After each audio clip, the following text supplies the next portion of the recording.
Seguimos estudiando la Biblia, la palabra de Dios, un capítulo cada día. Estamos en Mateo capítulo 9. Vamos entonces a leer versículo 1. Entonces, entrando Jesús en la barca, pasó al otro lado y vino a su ciudad. Jesús vino a su ciudad. Esta ciudad fue Capernaum, que fue un lugar donde Jesús habitó por un buen tiempo. Pasó una buena temporada allí. Y sucedió que le llevaron un paralítico tendido sobre una camilla. Al ver Jesús la fe de ellos, dijo al paralítico: «Ten ánimo, hijo, tus pecados te son perdonados». Entonces algunos de los escribas se decían a sí mismos: «Este blasfema». Conociendo Jesús los pensamientos de ellos, dijo: «¿Por qué pensáis mal en vuestros corazones? ¿Qué es más fácil decir?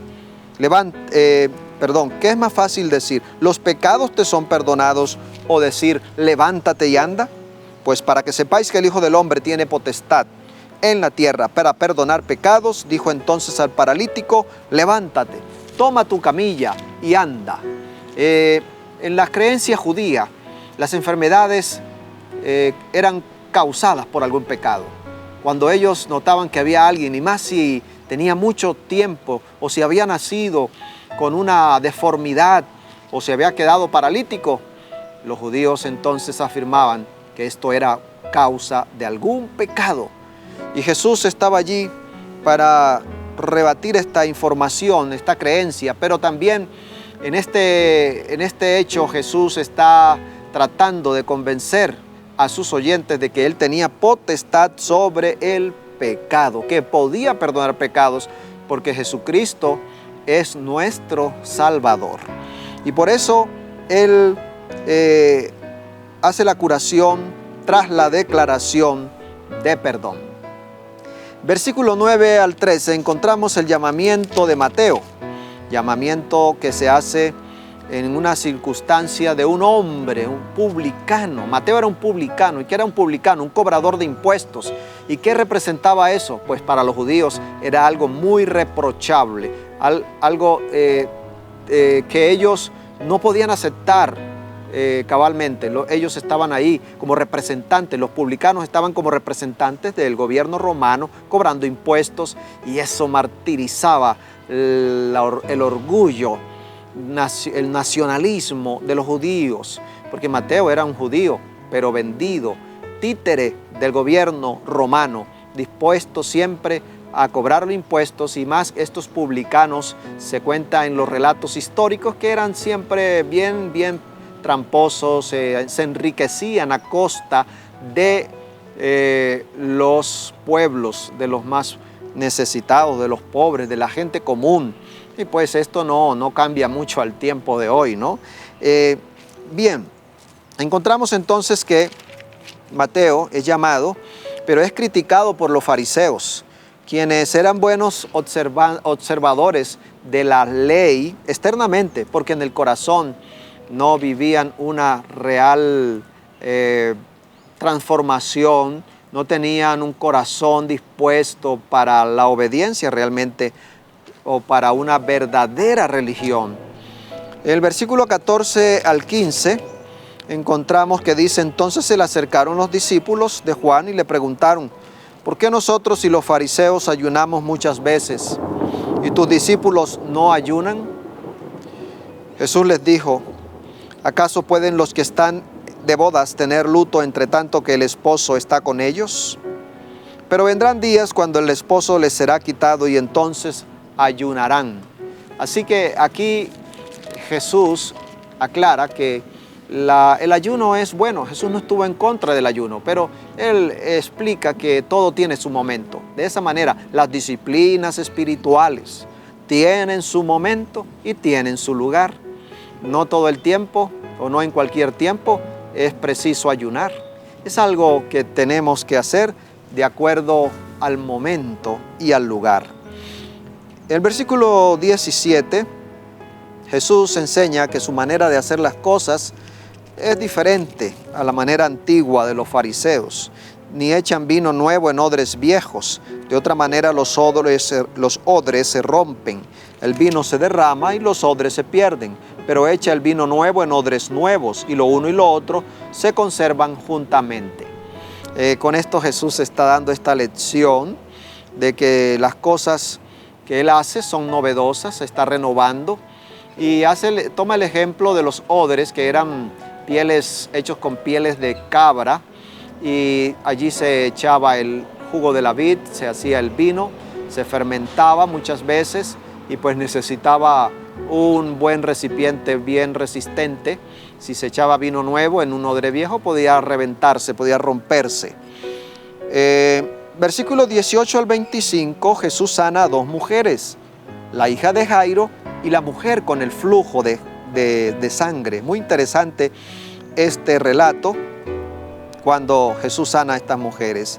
Estas mujeres eran declaradas inmundas ceremonialmente, la del flujo de sangre y también la hija de Jairo, porque termina la niña muerta y los judíos no podían tocar un muerto porque se contaminaban. Y la mujer que tenía 12 años con el flujo de sangre fue excluida de toda actividad social y religiosa. Solo un toque, sin embargo, solo un toque fue suficiente para que fuese hecho el milagro en ella, la sanidad. Aprendemos que la fe vuelve accesible el poder de Jesús. Versículo 22, pero Jesús, volviéndose y mirándola, le dijo: ten ánimo, hija, tu fe te ha salvado. Y la mujer fue salva desde aquella hora, porque salvación y sanidad son palabras sinónimas. La mujer fue salva, no solamente fue sana, sino que fue salva, porque Jesús perdona sus pecados. Solamente un toque fue suficiente. Queridos amigos y amigas, estamos a un toque de recibir la bendición de nuestro Dios. Ese toque de fe nos habilita, nos permite encontrar, recibir la manifestación del poder de Dios. Igual en los ciegos, del versículo 27 al 29, dice que dos ciegos reciben la vista. Cuando salió Jesús, lo siguieron dos ciegos. Ten misericordia de nosotros, decían ellos.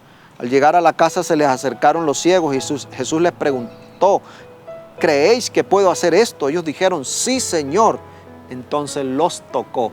En este capítulo resalta esa palabra, Jesús tocando al enfermo, Jesús tocando al que es rechazado, Jesús tocando al moribundo, Jesús tocando al que se murió también, como en el caso de la hija de Jairo. Jesús rompiendo los esquemas, porque Él está lleno de compasión, ayer y hoy también, y por siempre es nuestro maestro compasivo. Y también luego sana a un mudo.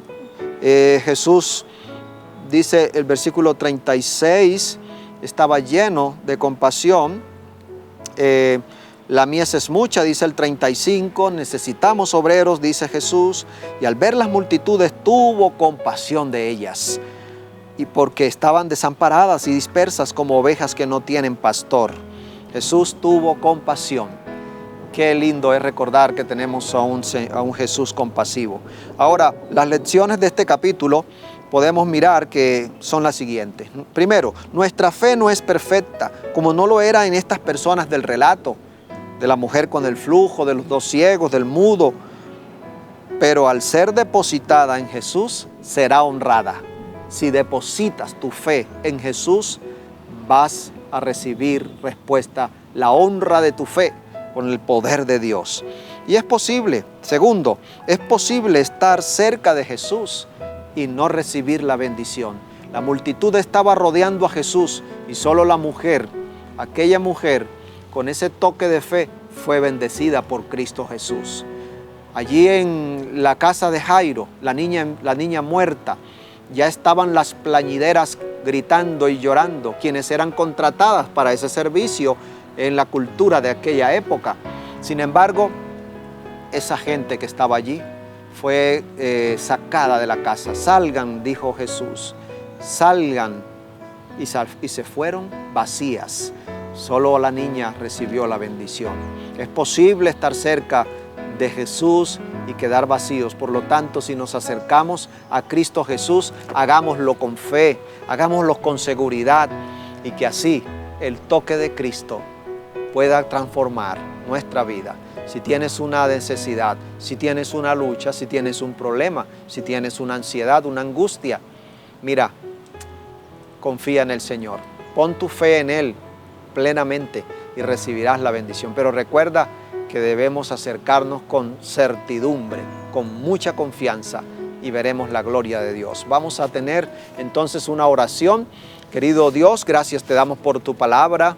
Gracias porque en este capítulo vemos el despliegue de tu poder sobre la enfermedad y sobre el pecado. Puedes perdonar pecados. Qué bueno, porque también nosotros hoy necesitamos tu perdón. Límpianos. En el nombre de Jesús te lo pedimos. Amén. Que Dios te bendiga y sigue atento al estudio de la palabra de Dios.